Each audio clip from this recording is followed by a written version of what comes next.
सुहेल अफरीदी को अल्हम्दुलिल्लाह सारी दुनिया जान गई है। सुहेल अफरीदी को सारा पाकिस्तान जान गया है। वो एक वर्कर है, उसके पीछे ना नाना मामा ताया चाचा फूफा, वो अपनी मेहनत से ऊपर वो बच्चा आया है। वो अभी भी किराए के घर में रहता है, उसका भाई की तालीम के लिए कर्ज लेता है। हमें फख्र है अपने मिडिल क्लास होने पे, अपने हलाली होने पे। सुहेल अफरीदी वो है, याद रखे।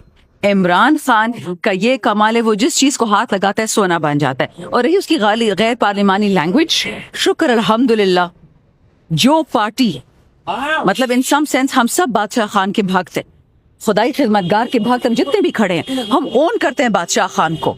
उसको अंग्रेज नहीं तोड़ सका, उसको फौज नहीं तोड़ सकी।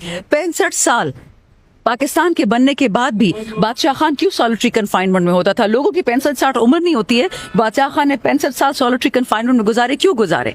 क्योंकि वो इस सिस्टम के सामने सजदा नहीं करता था। हम बादशाह खान के पैरोकार हैं, इमरान खान बादशाह खान का पैरोकार है, क्योंकि हम सब खुदाई खिदमतगारी के रास्ते पे निकले हुए हैं। वो रास्ते मदीना कहते हैं, वो खुदाई खिदमतगार कहता था। बाकी जिसने जो कहना है कहे, ये क्या फर्क पड़ता है किसी के कहने से? बातों से होता तो ये दुनिया ऐसी चलती।